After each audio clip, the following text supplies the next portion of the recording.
LEGO is a product that has been bringing joy to both children and adults since its creation in interlocking brick form in 1949, although the roots of the company stretch back to 1932, where Ole Kirk Christiansen began making wooden toys in his workshop in Billund, Denmark.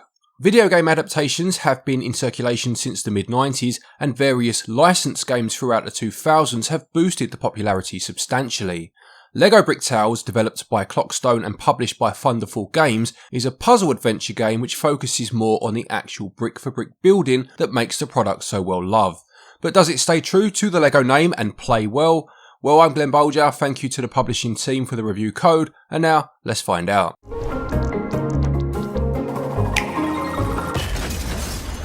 In terms of story, it begins with you visiting your inventor granddad, and after a few mishaps in his laboratory, he is reunited with a robot he built many years ago named Rusty. After all of this, attention turns to the family amusement park, which has fallen into disrepair whilst granddad has been conducting his experiments, but Rusty suggests that he may be able to help, although his plan relies on a power source of happiness crystals brought about by helping others. This leads to a portal being constructed that will send you to a number of locations to find people in need of assistance.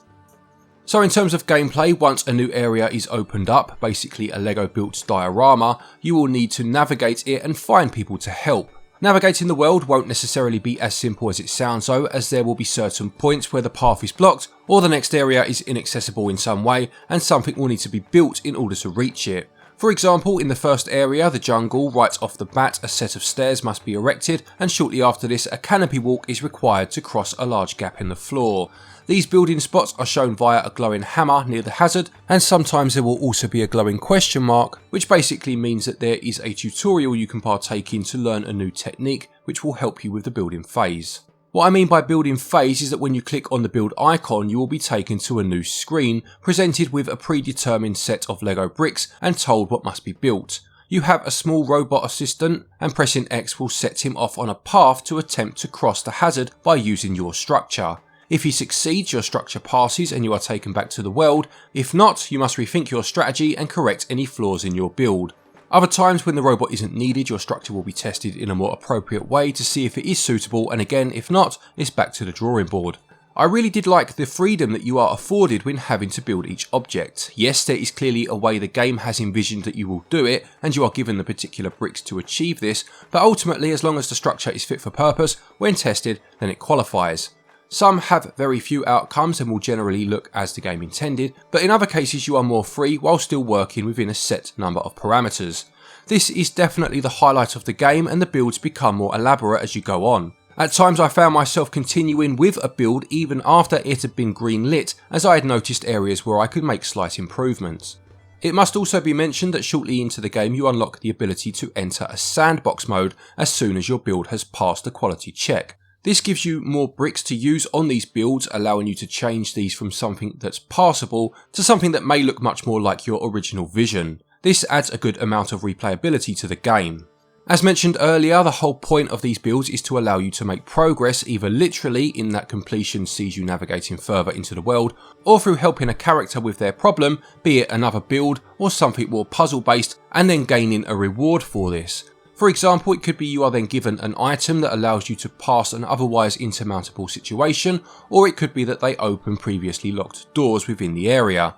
As well as this, at times you will also discover power-ups for Rusty, which again will allow you to make further progress onward.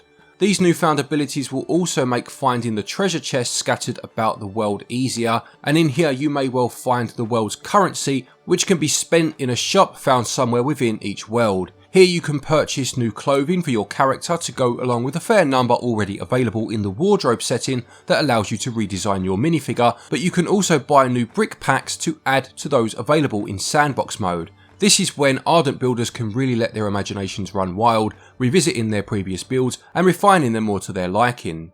Completing all story quests within a world will see you granted a happiness crystal and be returned to the amusement park hub world, and at this point you are given the opportunity to rebuild one of the attractions, slowly reforming the park to its former grandeur. At this point another world is then unlocked for you to visit and continue your quest. The biggest issue with the game, one that in all honesty I fully expected owing to the perspective used and the lack of a mouse, is that of moving the camera when in building mode and therefore being able to successfully line up the bricks exactly as you'd like. It's by no means terrible, but it's always just a little more awkward than you'd like it to be, and even though it does begin to become second nature the more you play, it never quite feels completely natural, and when you start to build more intricate designs, the placement of the camera becomes more of a challenge than the actual builds themselves. The left stick moves the camera and the right stick rotates it, whereas holding down L and then moving the right stick allows you to lock and move the camera. Selecting a brick and pressing Y rotates the brick, pressing B on it deletes it, and pressing up and down on the D-pad moves it in vertical increments. The biggest problem is depth perception owing to the viewing perspective, and perhaps a button allowing you to jump to a bird's eye view or a side-on view where everything is aligned may have helped. Also, being able to view your build from below for times when you haven't quite strengthened the base enough and you don't want to take the whole thing apart would have been very helpful. When playing in handheld mode, you can use the touchscreen for the build sections, and while sometimes it did feel much more natural, at others, to be honest, it felt just as awkward.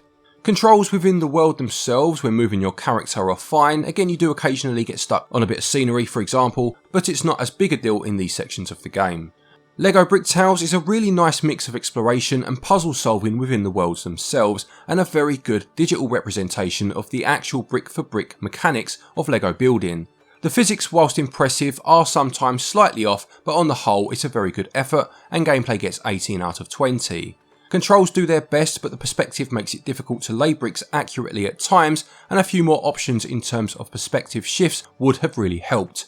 Unfortunately, they can only get 12 out of 20. In terms of the visuals, you have the more comical side with the minifigures' movements and dialogue, but then you have the absolutely stunning worlds which are full dioramas built to scale out of LEGO bricks. They look incredible, and I found myself pausing the game on occasion just so that I could pan the camera around and marvel at the time and effort that had gone into recreating each one digitally. Each world has a theme and they emit the charm and colour that is so essential in a LEGO game. The build sections again look great, and the scale and design of the bricks are perfect to the actual product.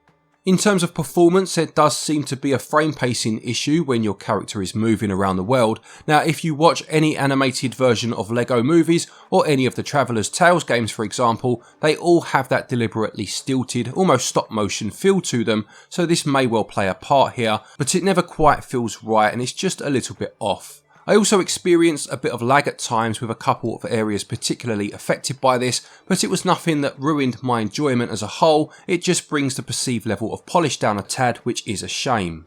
When it comes to the audio, it's fairly understated, not really intruding on the building, but subtly entering your mind enough that I found myself recalling some of them after turning the game off. It's more there to provide calming ambience rather than to fully aid the on-screen action, but I felt it worked well enough for the type of game at hand.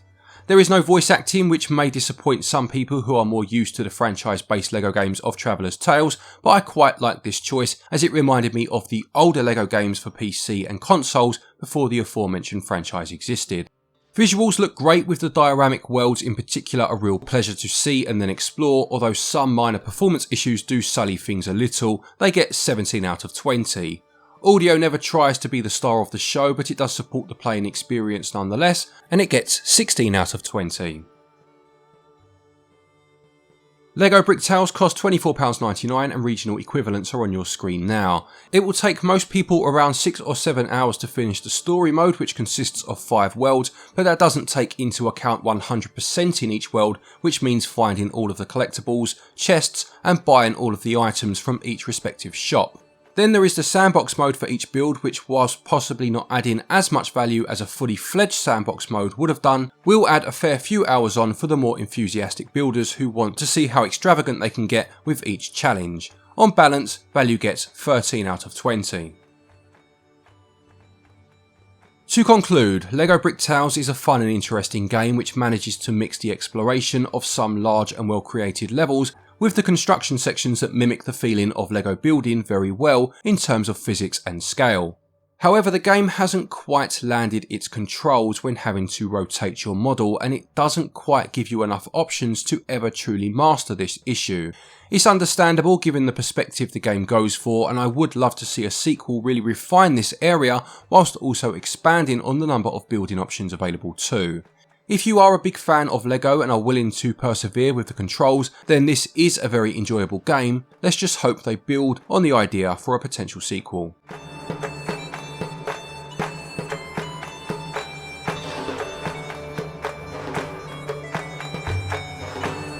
LEGO Bricktales gets a SwitchUp score of 76%. Thank you everybody for watching this review. I hope you enjoyed it. Please do remember to leave a like if you did. If you are looking for eShop credit to pick this game up, or any other game for that matter, you can purchase your eShop cards from our website, switchup.gg, if you are in the US or EU regions, and you can save yourself 10% off of the price by using the code SwitchUp. There's also a link down there to Play Asia, which whilst it won't help you with this game, if you do want to import any games at all, you can use the link down below, use the code stated, and you can get yourself 5% off of an order from there. A quick thank you to our patrons as always for your continued support, and to each and every one of you for watching our videos. Take care, and until next time, happy gaming.